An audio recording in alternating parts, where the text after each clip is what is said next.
রাজ্যের প্রতিটি কলেজে যতদিন হবে না ছাত্র সংসদের নির্বাচন ততদিনই বন্ধ থাকবে কলেজের তথাকথিত ইউনিয়ন রুম।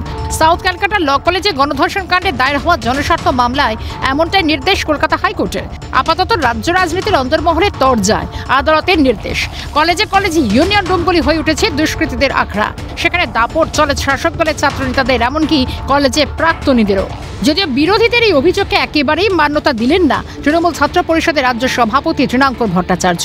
বললেন, ইউনিয়ন রুম রাজনীতির ক্ষেত্রে শুধু নয়, এই ইউনিয়ন রুম পড়ুয়াদের জন্য, পড়ুয়াদের সাহায্যের জন্য ইউনিয়ন রুম। তবে আদালতের রায় কিংবা তদন্ত প্রসঙ্গে মুখে কুলুপ তৃণমূল নেতা কুণাল ঘোষের। একটা ইউনিয়ন রুম কোনো পলিটিক্যাল পার্টির হতে পারে না। একটা ইউনিয়ন রুম সাধারণ ছাত্রছাত্রীদের জন্য হয় এবং সেটা তারাই নিয়ন্ত্রণ করে। আমি নিশ্চিতভাবে তাকিয়ে রয়েছি আগামী শুনানি 17 জুলাই যে পরবর্তী শুনানি আছে তার দিকে, এবং আমি নিজে আগে একবার ফুল নির্দেশাবলী এবং কি সিদ্ধান্ত মহামান্য আদালত দিয়েছে নিজে একবার পড়ে নিতে চাই, তারপর বাকি সিদ্ধান্ত নেওয়া হবে। এটা পশ্চিমবঙ্গ সরকার, পুলিশ সঙ্গে সঙ্গে অ্যারেস্ট করেছে, মোবাইল সিজ করেছে, তদন্ত এগোচ্ছে, নতুন ধারা যোগ করছে, আরও অ্যারেস্ট হয়েছে এবং তদন্তের জন্য যা যা দরকার সবটাই মমতা বন্দ্যোপাধ্যায়ের পুলিশ করছেন। যদিও তৃণাঙ্কুরের দাবি একেবারেই গ্রহণযোগ্য নয়, বিরোধী শিবিরের ছাত্র সংসদ নির্বাচনের বেলায় নেই, ইউনিয়ন রুমে তালা পড়াই উচিত। এই সরকারেরও তালা পড়া আসন্ন, কটাক্ষ কেন্দ্রীয় প্রতিমন্ত্রী সুকান্ত মজুমদারের। এটা বহুদিন ধরে বলে আসছে যে নির্বাচন যেখানে হয় না বা হয়নি এখনো এত বছর ধরে ছাত্র নির্বাচন, তো স্বাভাবিকভাবে সেখানে কোনো ইউনিয়ন রুম থাকার কথা না। তো কেন থাকবে ইউনিয়ন রুম? সেখানে তৃণমূলের স্বঘোষিত ছাত্র নেতারা তারা দাদাগিরি করছে, সব তালা বন্ধ হওয়া উচিত। এই সরকারটাই আসলে তালাবন্ধ হওয়া উচিত। একটু অপেক্ষা করুন, সরকারেরও তালাবন্ধ। জজ সাহেব তো ইউনিয়ন রুমের করেছেন, জনগণ এই সরকারের তালাবন্ধ। সহমত বিজেপি নেতা দিলীপ ঘোষ।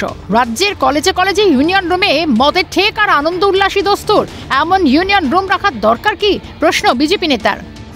স্টুডেন্ট ইউনিয়নে ইলেকশন হয় না, তো ইলেকশন স্টুডেন্ট ইউনিয়ন নামে মাত্র আছে, কিন্তু প্রত্যেক জায়গায় একটা ইউনিয়ন অফিস আছে, সেটা টিএমসির অফিস।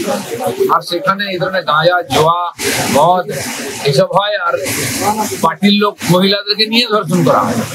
টিএমসি পার্টি অফিস মানে সেখানে মৌজ মস্তি আর ধর্ষণের আড্ডা। কিন্তু আদালতের নির্দেশ কলেজ কর্তৃপক্ষের তৎপরতা কতটা কার্যকর হবে তা নিয়ে সন্দেহ প্রকাশ এসএফআই রাজ্য সম্পাদক দেবাঞ্জনদের। দেবাঞ্জনের দাবি, কলেজ কর্তৃপক্ষগুলো শাসকের কেনা গোলাম, তারাও আখের গোছাতে ব্যস্ত। হাইকোর্টের এই রায়কে আমরা সাধুবাদ জানাই, স্বাগত জানাচ্ছি, কিন্তু এটা যাতে ইমপ্লিমেন্টেড হয়। কর্তৃপক্ষগুলো অনেকাংশেই ক্যাম্পাসের কর্তৃপক্ষরা এই অবৈধ ইউনিয়ন রুম দ্বারা সংগঠিত ক্রাইম সিন্ডিকেটের অংশ হয়ে পড়েছে। সেই কর্তৃপক্ষ কতটা নিজেরা নেমে এই রায়কে কার্যকরী করবে, এই নির্দেশিকাকে কার্যকরী করবে, সেটা দেখা দরকার। কসবা কাণ্ডের পরিপ্রেক্ষিতে কলেজে ইউনিয়ন রুম বন্ধের নির্দেশ। রাজ্য রাজনীতির তরজা জারি থাকলেও বিতর্ক এড়াতে ব্যস্ত শাসক দল। কসবা কাণ্ডে মুখ খুলে বিতর্কে জড়িয়েছিলেন কল্যাণ মদন। সূত্রের খবর, এবার বিড়ম্বনা এড়াতে কড়া বার্তা দলের। সকলকে মুখ বন্ধ রাখার বার্তা শীর্ষ নেতৃত্বের। পার্টির লাইন মেনেই বলতে হবে কথা। যদিও বিতর্ক এড়ালেও চর্চা যে চলতেই থাকবে বলাই বাহুল্য। ক্যালকাটা নিউজ।